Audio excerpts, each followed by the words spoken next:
Saudara-saudari yang terkasih, selamat pagi berkah dalam. Sudah kita memberi senyum hari ini, Minggu 16 Oktober 2022, Minggu biasa ke-29. Salam sukacita dan salam sehat selalu untuk kita semua. Kita awali permenungan kita dengan tanda kemenangan Kristus. Dalam nama Bapa dan Putra dan Roh Kudus. Amin. Permenungan kita diambil dari Injil Lukas bab 18 ayat 1 sampai 8. Yesus mengatakan suatu perumpamaan kepada mereka untuk menegaskan bahwa mereka harus selalu berdoa dengan tidak jemu-jemu. Katanya, dalam sebuah kota, ada seorang hakim yang tidak takut akan Allah dan tidak menghormati seorang pun. Dan di kota itu, ada seorang janda yang selalu datang kepada hakim itu dan berkata, "Belalah aku terhadap lawanku." Beberapa waktu lamanya hakim itu menolak. Tetapi kemudian ia berkata dalam hatinya, "Walaupun aku tidak takut akan Allah dan tidak menghormati seorang pun, namun karena janda ini menyusahkan aku, baiklah aku membenarkan dia, supaya jangan terus saja ia datang dan akhirnya menyerang aku." kata Tuhan, Camkanlah apa yang dikatakan hakim yang lalim itu. Tidakkah Allah akan membenarkan orang-orang pilihannya yang siang malam berseru kepadanya? Dan adakah ia mengulur-ulur waktu sebelum menolong mereka? Aku berkata kepadamu, ia akan segera membenarkan mereka. Akan tetapi, jika Anak Manusia itu datang, adakah ia mendapati iman di bumi? Saudaraku terkasih, banyak umat bercerita bahwa mereka kadang letih untuk berdoa. Tuhan kunjung menjawab doa-doa mereka. Bahkan ada yang mengatakan putus asa, tidak mau berdoa lagi.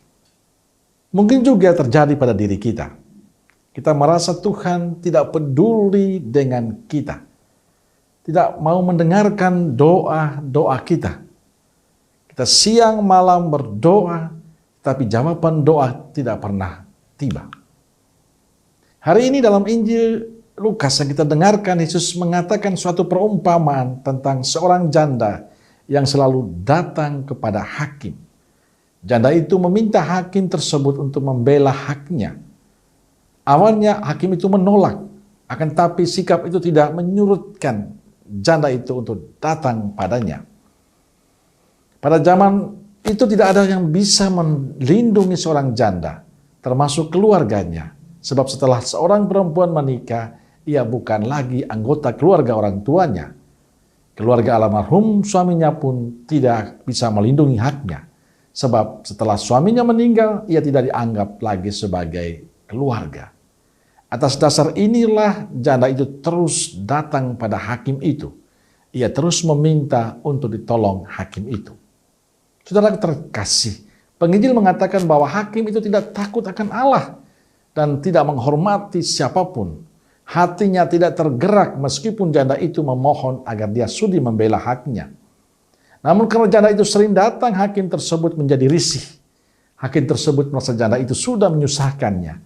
Akhirnya hakim itu menolong perkara janda itu supaya berhenti mengganggunya. Saudaraku terkasih, perumpamaan ini menunjukkan pada kita betapa besar kuasa yang timbul dari kegigihan, dari ketekunan dan keseriusan melakukan segala sesuatu. Usaha dan berdoa tak jemu-jemu tanpa mengenal rasa bosan tidak pernah akan sia-sia, akan membuahkan hasil. Yesus memberi contoh bagaimana hal itu bisa terjadi, bisa berhasil di hadapan seorang hakim yang tidak takut akan Allah dan tidak menghormati siapapun. Hakim yang seperti itu saja mau membantu, tentu Allah kita jauh lebih dari itu. Pasti akan mendengarkan, akan membantu dan menolong kita. Allah akan pasti membenarkan orang-orang pilihannya yang siang malam berseru kepadanya. Saudaraku terkasih, dari kisah Injil hari ini kita bisa belajar beberapa hal yang baik untuk kehidupan kita. Pertama, harus meyakinkan diri kita, Allah kita adalah Allah yang pemurah. Allah yang peduli, maka jangan pernah takut datang kepada Allah.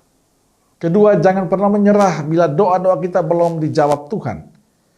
Teruslah berdoa, karena Tuhan punya rencana tersendiri untuk kehidupan kita. Ia pasti menjawab dengan waktu Dia. Ketiga, dalam doa hendaknya kita ikhlas, keluar dari hati. Doa bukan sekedar suatu ucapan bibir melulu, melainkan harus merupakan ungkapan hati yang tulus. Keempat, kita harus berkanjang dalam doa. Luangkan waktu kita setiap hari untuk terus berdoa. Saudaraku terkasih, Tuhan pasti akan mendengarkan doa-doa kita. Maka marilah kita percayakan seluruh diri kita, hidup kita kepada Allah sambil tekun berdoa.